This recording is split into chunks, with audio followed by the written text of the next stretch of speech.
हर वर्ष 4 अक्टूबर को राष्ट्रीय अखंडता दिवस मनाया जाता है। हाल ही में आईसीसी महिला टी20 विश्व कप का 9वां संस्करण संयुक्त अरब अमीरात में शुरू हुआ है।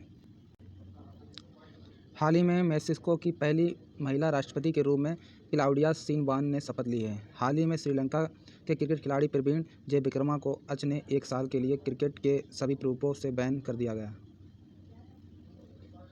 हाल ही में ग्लोबल शतरंज लीग का दूसरा संस्करण लंदन में आयोजित किया गया है।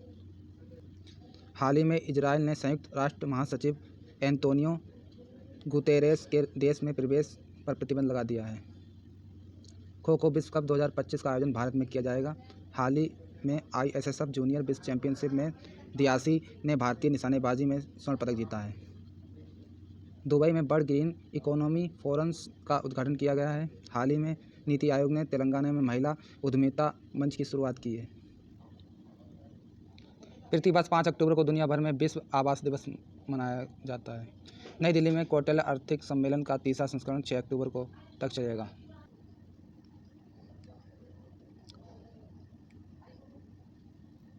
शोभा करंदलाजे ने 4 अक्टूबर 2024 को पूर्वोत्तर राज्यों के साथ गुवाहाटी में 6ठी क्षेत्रीय बैठक की अध्यक्षता करेगी।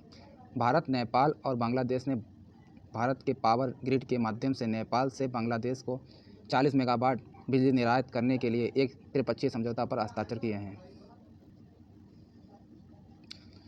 तीसरी राष्ट्रीय क्लोर कार्लिंग चैंपियनशिप 4 अक्टूबर को पुडुचेरी के राजीव गांधी इंडोर स्टेडियम में शुरू हुई है।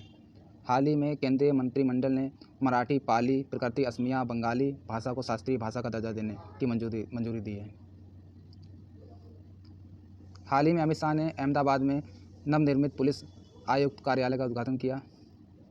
तीसरी राष्ट्रीय कार्लिंग चैंपियनशिप 4 अक्टूबर को पुडुचेरी के राजीव गांधी इंडोर स्टेडियम में शुरू हुई है। हाल ही में केंद्रीय मंत्रिमंडल ने मराठी, पाली, प्राकृत, असमिया, बंगाली भाषा को शास्त्रीय भाषा का दर्जा देने की मंजूरी दी।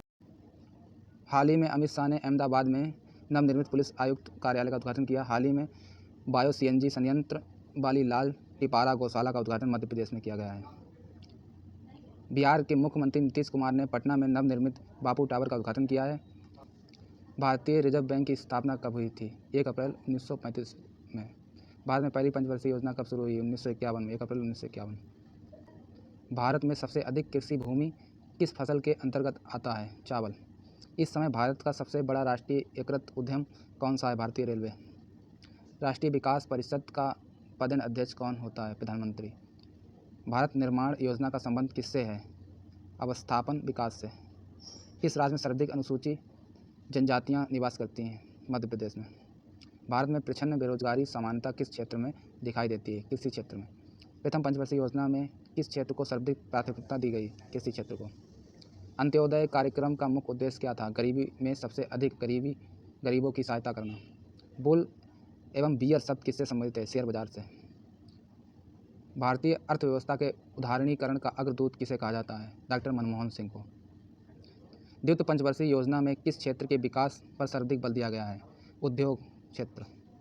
भारत के ग्रामीण क्षेत्रों में पाई जाने वाली बेरोजगारी का मुख्य स्वरूप क्या होता है? प्रच्छन्न। अर्थव्यवस्था में मुद्रा के मूल्य और कीमत स्तर के बीच में क्या संबंध होता है? प्रतिलोम का। भारत का राष्ट्रीय आय में सर्वाधिक योगदान किस क्षेत्र का होता है? विनिर्माण क्षेत्र का। भारत अंडा के उत्पादन में विश्व में कौन सा स्थान है? तीसरा। ग्रामीण क्षेत्रों में गरीबी के आकलन हेतु किस सूचकांक को आधार माना गया है? कृषि श्रमिकों के उपभोक्ता मूल्य सूचकांक को। भारत में कर्मचारियों के महंगाई भत्ते निर्धारित करने का आधार क्या है? उपभोक्ता मूल्य सूचकांक।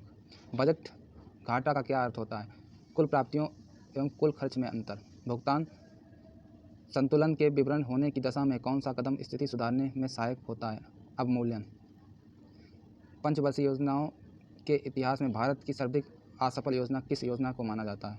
तृतीय योजना।